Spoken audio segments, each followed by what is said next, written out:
Mes frères, mes amis, je vous ai invité parce que vous êtes premièrement des frères dans la foi. Vous avez aussi des expériences spécifiques, je pense, au sujet auquel on veut parler. Puis je pense on peut apprendre, on peut comprendre beaucoup de vous, puis on peut grandir. Alors, je pense que vous serez d'accord avec moi pour dire que notre relation avec Jésus doit être informée avec ce qui arrive en ce moment. Puis qu'on doit marcher encore plus que jamais pour le Seigneur, pour notre Papa Céleste en ce moment. Alors, premièrement, je vais vous demander, justement, puisque vous avez des expériences auxquelles on peut grandir, qu'on peut apprendre, euh, qu'est-ce que c'était de grandir au Québec, de vivre au Québec comme minorité visible pour vous? Peut-être qu'on peut commencer avec Francky. Euh, bon, pour moi, quand je suis arrivé au Québec, j'avais, voyons, 22 ans, 23 ans. Et pour moi, ça n'a pas été un grand défi. J'ai fréquenté dès mon arrivée une église euh, multiethnique et ce qui a beaucoup facilité mon intégration. Et aussi, j'ai commencé à travailler dès mon arrivée.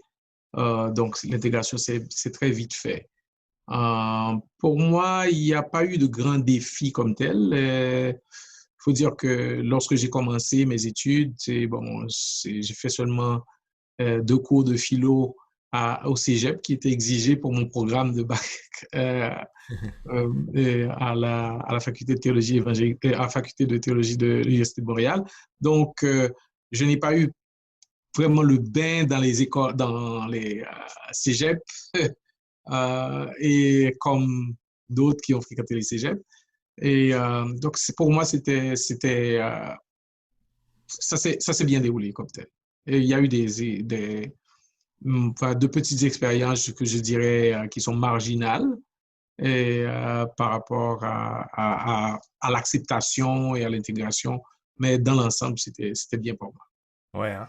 Puis je pense même que tu nous partageais au bureau comment pour toi, même travailler à l'Union baptiste, d'être le premier président de conseil, je pense que tu as dit que tu étais un des plus jeunes présidents de Ouais, conseil. Je ouais, pense que c'est ouais. quelque chose quand Oui, même, hein?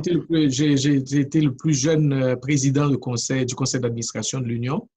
Je suis arrivé, et je suis arrivé en 1978, donc à ce moment-là, j'avais 21 ans. Oui, ça, OK. 78, 21 ans. En 1982 à peu près, je suis devenu président du conseil d'administration de l'Union. Donc, c'était assez jeune. C'était OK, ben c'est ça, très c'est jeune. jeune. Et puis en plus, C'est très jeune, euh, oui, oui. Et je crois que je loue le Seigneur pour les ouvriers de grande valeur qu'il y avait dans notre famille d'église, qui étaient des visionnaires et qui croyaient à la jeunesse et qui ont fait confiance à un jeune qui avait peut-être 23 ans à peu près comme président du conseil d'administration. ben oui, Et premièrement, je faisais partie de la minorité visible. en plus. Deuxièmement, je n'étais pas expérimenté, Ouais. très expérimenté, mais ils ont vu mon cheminement, ils ont vu du potentiel et puis ils ont encouragé ça, ils m'ont bien encadré. Et je rends grâce au Seigneur pour ces hommes qui sont avec le Seigneur maintenant. Je Gloire pense à que Dieu. ce sont des gens qui ont facilité en tout cas mon intégration. Ben oui, tout à fait. Avec gloire à Dieu. C'est une belle vision qu'ils ont vue, puis là maintenant la vision, comment dire, elle s'exécute là. Tout à fait avec l'Union Baptiste qui est quand même très diversifiée, ouais. Patrick, pour toi, je sais que toi, t'as grandi ici, t'as aussi t'as eu une partie de ta vie à Ottawa, à Gatineau. Pour toi, comment ça a été? Généralement parlant, je peux dire que il y a eu des bonnes parties et des mauvaises parties. Euh, Mon père, Pasteur Francky, il était sur son premier pastorat, je pense, à temps plein, c'était à Rivière-du-Loup, au Québec. le long du fleuve. Et on était la seule famille noire, ou peut-être une ou deux des seules familles noires dans toute la ville. Donc, mais ce qui est bizarre, c'est que j'ai pas fait face au racisme, du moins pas à ma mémoire, du tout quand on était là-bas. C'était normal pour moi d'aller dormir chez les bouchers, chez les Rioux, chez les familles de là-bas et j'ai toujours été accueilli, aimé comme tout le monde. C'est vraiment une fois qu'on est retourné dans ma ville natale, Montréal, et surtout qu'on avait déménagé à Gatineau. Je pense que c'était en 89 ou 90. 90. 90. C'est vraiment là où j'ai eu mes premières vraies expériences de racisme. Où on m'appelait des noms et il y avait à ce moment-là, c'était moi, un autre jeune Libanais qui s'appelait Charbel, et, un Québécois qui s'appelait Carl Pouliot, je pense qu'il est, il est rendu gendarme dans la GRC maintenant. C'était nous trois qui nous bagarraient assez souvent contre des gens qui m'appelaient des noms. Donc, on s'est mis ensemble pour pouvoir survivre un peu, mais c'est vraiment, comme j'ai dit, il y a eu des hauts et des bas. Donc, en province, j'ai pas vraiment vécu du racisme, que ce soit à Rivière-du-Loup ou à Lachenay, qui est en banlieue de Montréal. C'est beaucoup plus en ville que j'ai vécu ça et bien entendu, j'ai vu des choses, j'ai vécu et j'ai vu des choses qui étaient frustrantes, comme le meurtre d'un de mes amis, Tarek, en 2001. Ah. C'est en 2001. Ouais, et il avait 19 ans. Il y avait une bagarre, il était dans une boîte de nuit, il y avait une bagarre, il a séparé la bagarre, mais il y a trois jeunes hommes qui étaient tous les trois des jeunes hommes blancs qui l'ont suivi et éventuellement l'ont tué dans une suite à la bagarre qu'il avait séparée. Tarek avait séparé la bagarre, mais les jeunes hommes l'ont suivi. Et ce qui m'avait vraiment frustré à ce moment-là, c'était beaucoup plus un sentiment qu'on n'a pas eu de justice parce que des trois jeunes hommes, il y a seulement eu un des jeunes hommes qui avait été trouvé coupable. Okay. Et malgré qu'ils l'ont suivi, ils l'ont suivi en voiture, juste pour dire, c'est pas suivi à pied là. Ils ont suivi sa voiture, ils l'ont suivi jusqu'à ce qu'il était proche de chez lui et ils l'ont tué dans un parc proche de chez lui. Et le gars qui a fait de la prison, ils lui ont donné 3 ans de prison et il a servi 8 mois et il était sorti. Ouais. Donc, pour moi, à ce moment-là, ça avait produit beaucoup de colère en moi parce que, à vrai dire, je crois que si c'était l'inverse, ça ne serait pas la même histoire. Si c'était 3 jeunes hommes noirs qui auraient tué un jeune homme blanc, et ils l'ont battu, hein? Oui, ils l'ont battu, ils l'ont poignardé aussi. Ils l'ont poignardé. Donc, si c'était 3 jeunes hommes noirs qui auraient suivi un jeune homme blanc proche de chez lui, le tuer, je pense pas qu'on aurait parlé de 3 ans, une peine de 3 ans et juste servir même pas 1 an en prison et tu es relâché. Mm-hmm. Donc, c'est des choses comme ça. Malheureusement, le système juridique n'est pas toujours... le poids n'est pas toujours égal pour les gens de différentes races, parce que c'est pas juste les Noirs, il y a aussi les Arabes, les Autochtones aussi qui suivent, qui ont beaucoup de racisme. Comme j'ai dit, moi, quand j'étais à Gatineau, il y avait un Libanais avec moi, donc les deux, on se faisait appeler des noms, et on avait juste un Québécois qui venait à notre défense. Donc. Mm-hmm. Mais ça, il faut dire que c'est Gatineau dans les années 90, début 90. Maintenant, Gatineau, c'est tellement changé. changé. Il y a beaucoup de Libanais, il y a beaucoup d'Haïtiens, d'Africains. Donc, je pense que c'est plus la même mentalité. Mais certainement, il y a eu... C'est ici que, là où je vis présentement, que j'ai premièrement vécu le racisme ou ce qu'on appelait des noms et que j'ai dû me bagarrer à cause de ma race. Mhm. Ouais. C'est intéressant de voir comment ceux qui sont des faiseurs de paix, euh, ce qu'il arrive à eux, ou un sort, un terrible sort là, pour ton ami Tarek. Je suis vraiment désolé d'entendre ça, qu'un faiseur de paix se fait suivre et se fait battre à mort. Ça, c'est terrible à entendre. Mais c'est une réalité, puis je pense que c'est une réalité qu'il ne faut pas cacher, qu'il ne faut plus cacher, parce que ça arrive, et puis il faut que les gens le sachent. Pour que oui, les gens sortent en colère, puis que j'ai même vu sur les médias sociaux des messages où ça dit Dieu rend-nous, fâche-nous.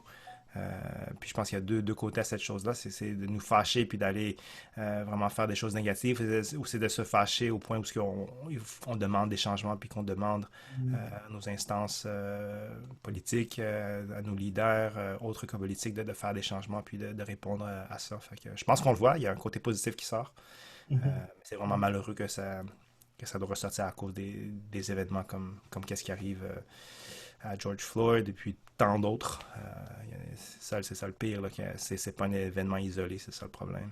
Ouais. Pour toi, Amos, comment ça a été de grandir comme minorité? Toi aussi, comme Patrick, t'as un parcours peut-être pas unique, là, mais quand même particulier, parce que tu as grandi dans plusieurs endroits, mais comment ça a été pour toi? Oui, premièrement, merci mes frères Frankie et Patrick pour avoir parlé de vos expériences en minorité au Québec. Et vraiment, mes sympathies, Patrick, à propos de Tariq. Euh, c'est ouais, c'est attristé d'entendre cela. Mais moi, quand j'ai vécu au Québec comme minorité, quand notre famille on a déménagé à Montréal en 2004, c'était même pendant l'hiver. Bienvenue au Québec, clac. euh, mais on a vécu dans un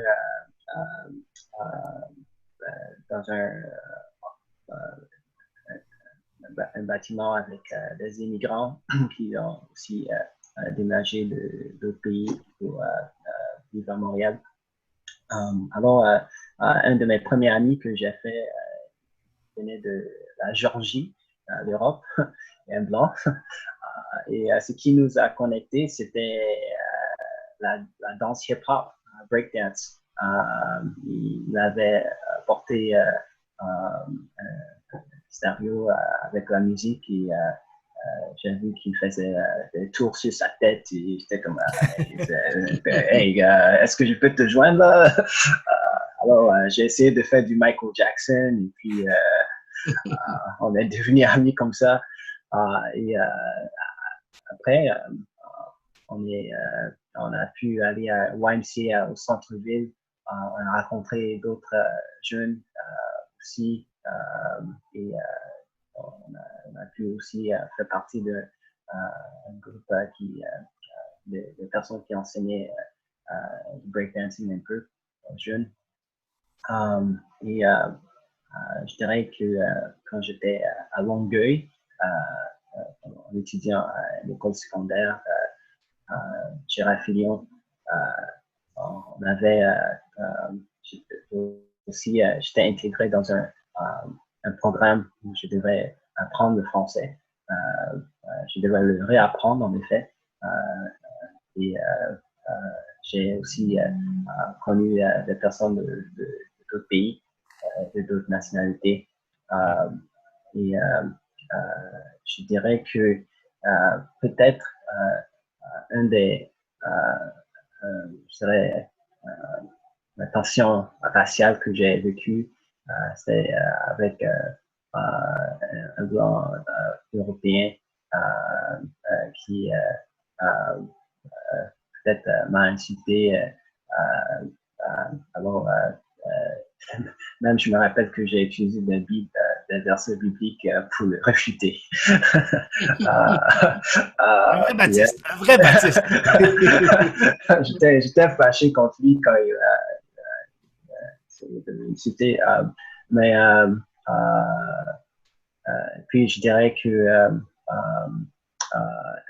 une autre occasion que j'ai vécu le racisme, je dirais que c'était plutôt mon frère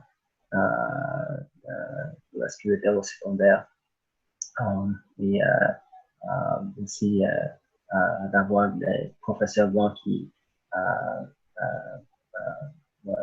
peut-être condamné pour des choses qu'il n'a pas fait. Et aussi, ouais, je pense qu'il avait un moment que même les policiers sont venus chez nous pour, pour voir si c'était le noir qui a fait quelque chose de je ne sais pas quoi à l'école. Et ouais, c'était triste à faire de voir que même au Québec, on peut voir ça, que même les policiers peuvent faire des mauvais jugements à propos des Noirs. Et j'ai aussi, je me rappelle, lorsque Frankie Villanueva était tué par un policier aussi, ça a produit de la commotion à Montréal. Et en effet, je me rappelle,